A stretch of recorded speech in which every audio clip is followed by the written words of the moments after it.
bien, je vous propose que nous commencions autour d'une série de live ensemble à réinventer l'éducation.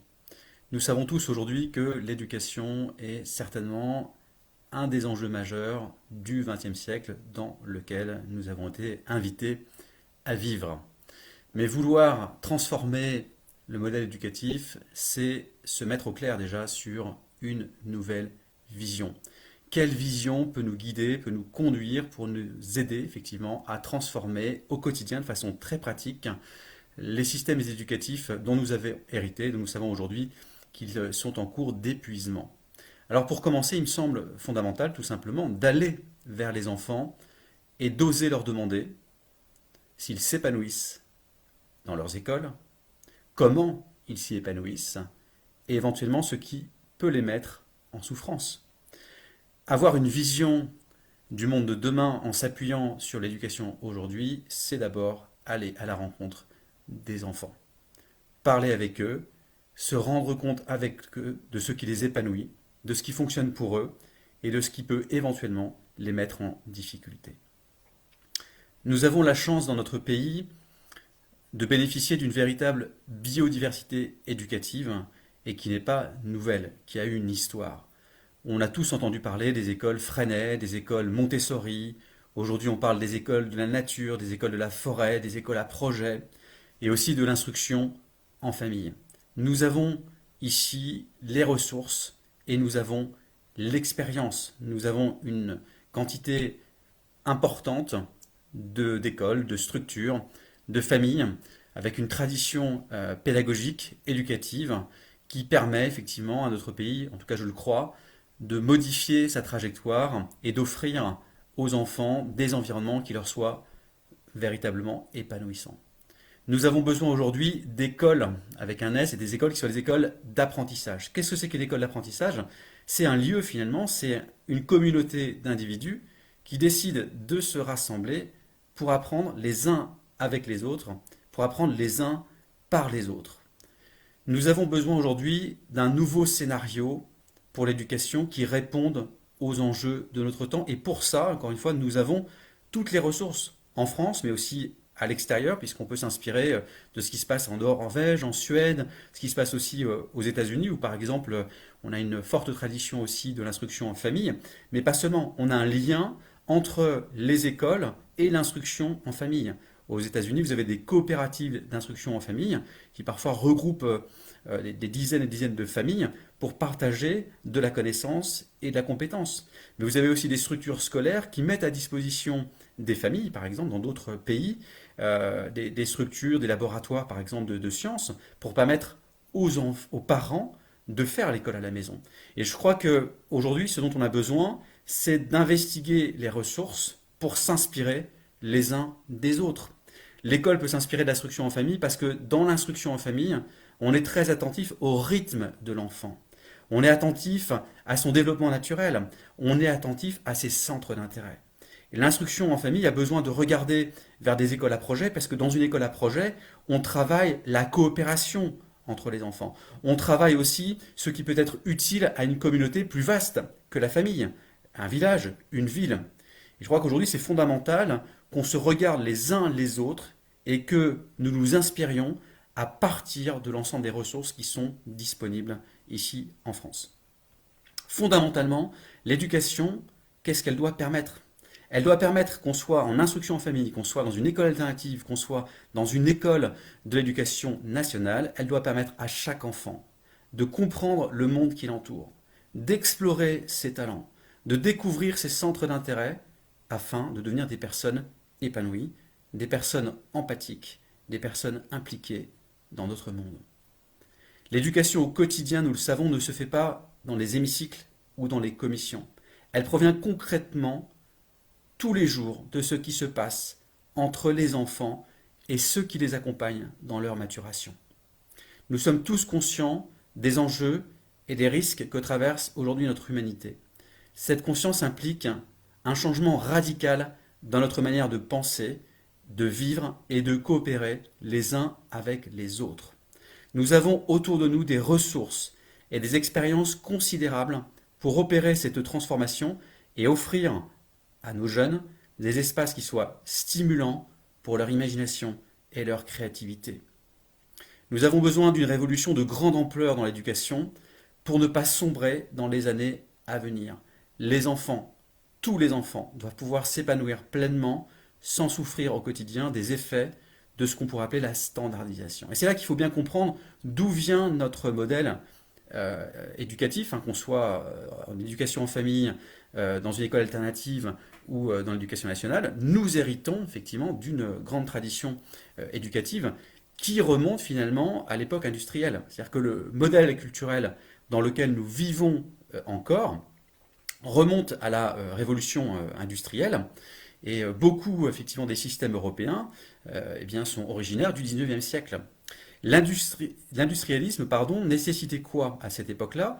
Nécessitait d'offrir notamment aux usines de lourds bataillons de travailleurs manuels plus que des diplômés de l'enseignement supérieur. Et c'est comme ça que l'éducation de masse a été conçue, avec une base élémentaire qu'on connaît bien, obligatoire, pour tous, avec lire, écrire, compter, une section ensuite plus étroite d'enseignement secondaire, et puis vient ensuite l'enseignement supérieur. Alors quel est le lien finalement entre cette époque industrielle et le système éducatif duquel nous héritons? Bah déjà, dans le système industriel, qu'est-ce qu'on cherche à faire? À produire finalement des exemplaires de masse, des chaussures, des cartes électroniques, que sais-je encore, qui soient identiques. Et tout le processus industriel vise finalement à rejeter des produits qui ne sont pas conformes. Dans le système scolaire, le risque, un des risques, c'est qu'à un moment donné, par la standardisation, les évaluations, les notes, l'organisation des matières, eh bien, des élèves qui ne rentrent pas dans le modèle se retrouvent rejetés comme n'étant pas conformes. Et nous le savons. Est-ce que nous acceptons ça encore aujourd'hui? Les processus industriels exigent aussi de se conformer, et il y en a partout aujourd'hui, à des normes, des règles et des contrôles. Et finalement, à l'école, qu'est-ce qu'on peut retrouver parfois? Eh bien, cette conformité, cette tendance à se conformer à des directives, qu'elles touchent le programme, la pédagogie ou encore les évaluations. Les processus industriels aussi, évidemment, sont mécaniques et linéaires. On passe d'une étape à l'autre. Et qu'est-ce qu'on retrouve aussi dans le système éducatif? Eh bien, ces étapes successives avec ces lots d'élèves par classe d'âge. Chaque classe d'âge correspond à un lot. Et pour avancer, il faut passer d'une étape à l'autre. Alors qu'on sait bien que le vivant fonctionne de façon différente. On peut avoir deux enfants qui ont le même âge et qui ne se développent pas du tout de la même façon. Et c'est la raison pour laquelle la mécanisation de l'éducation, la standardisation de l'éducation entraîne au quotidien des problèmes humains pour les enfants. Puisque cette tendance à la standardisation, eh bien, elle va éliminer de facto la diversité des talents. Chacun de nous est différent. Quand on regarde nos personnalités, nos centres d'intérêt, nos aptitudes, nous sommes tous différents les uns des autres. On ne peut donc pas forcer les humains à se conformer à des critères de standardisation sans abîmer leur développement naturel. Les conséquences de cette standardisation, nous les connaissons. Nous en entendons parler tous les jours. Le décrochage scolaire, le désengagement, la faible estime de soi, et parfois même de la violence. Les écoles, aujourd'hui, les lieux d'apprentissage, les communautés d'apprentissage doivent pouvoir offrir à tous les élèves, à tous les enfants sans exception, les mêmes chances d'explorer leur véritable talent pour progressivement se créer une vie qui soit belle. Comment peut-on changer de vision? Changer de vision, c'est probablement quitter le rapport à la standardisation. C'est réapprendre à observer, à regarder les enfants. Comment apprennent les enfants dès le plus jeune âge? C'est absolument magique de regarder comment un enfant de 18 mois apprend presque par lui-même, à partir de son environnement. Les enfants ont des prédispositions naturelles pour apprendre par imitation, ou alors en s'immergeant dans des activités qui soient ludiques. L'éducation s'adresse à des personnes vivantes et non à des machines.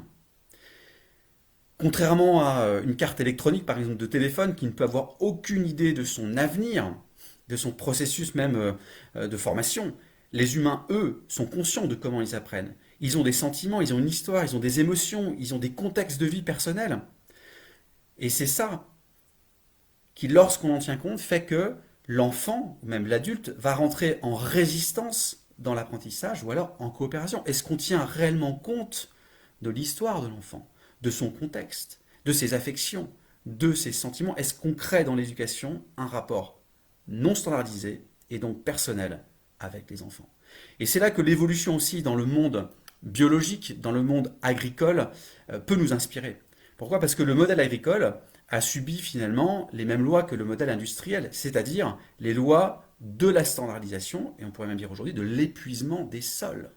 Les sols sont épuisés, beaucoup d'enfants sont épuisés, simplement parce que la logique de la standardisation, c'est celle du rendement, et un rendement parfois qui épuise et qui dégrade les terres arables, si on parle de l'agriculture, ou les organismes physiologiques et psychologiques, si on parle des enfants, mais c'est la même chose évidemment pour les adultes. D'où l'importance pour développer une nouvelle vision, de s'intéresser au monde de la nature, ou à l'agriculture biologique par exemple. Quand on fait de l'agriculture biologique, d'abord on s'intéresse au sol, on prend soin du sol et de sa vitalité. Et c'est parce qu'on a passé du temps à prendre soin du sol et de sa vitalité que la plante va pouvoir se développer.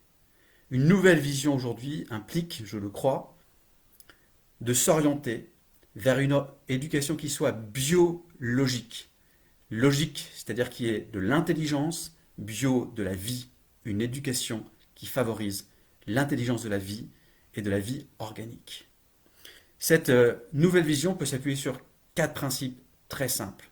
Qu'on soit en agriculture biologique ou dans l'éducation, eh bien, le premier point, c'est de favoriser l'interdépendance. Nous avons besoin les uns des autres pour apprendre. On apprend entre adultes et enfants, on apprend entre enfants et pas par classe d'âge. On apprend parce qu'il y a une proximité opératoire, une proximité affective ou simplement parce que j'ai envie d'apprendre avec cette personne. Ça, c'est le premier point. Le deuxième point, c'est que les lieux d'apprentissage aujourd'hui se doivent de favoriser l'épanouissement de chacun.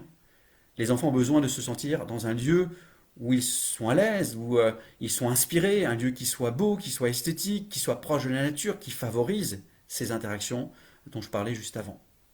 Ça, c'est le deuxième point, favoriser l'épanouissement.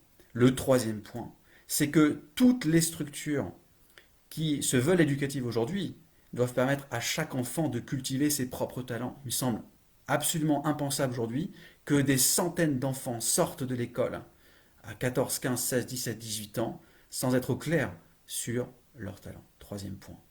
Et enfin, dernier point, c'est que chacun de nous, là où il se trouve, en contact avec des enfants, peut créer avec ses propres énergies des environnements qui soient propices, voyez, à ces interactions, à cette qualité humaine qui sera favorable au développement des enfants. Nous avons besoin de cette qualité interactionnelle pour que les enfants grandissent. La vision de demain, la vision que nous devons activer dès aujourd'hui, c'est une vision biologique qui respecte les lois de la vie, les lois du vivant, parce que les enfants font partie de cette grande histoire de la vie et que si nous voulons vraiment leur souhaiter de faire évoluer le monde de demain, notre exigence, notre devoir aujourd'hui, c'est de les connecter au vivant. Je vous souhaite un excellent week-end.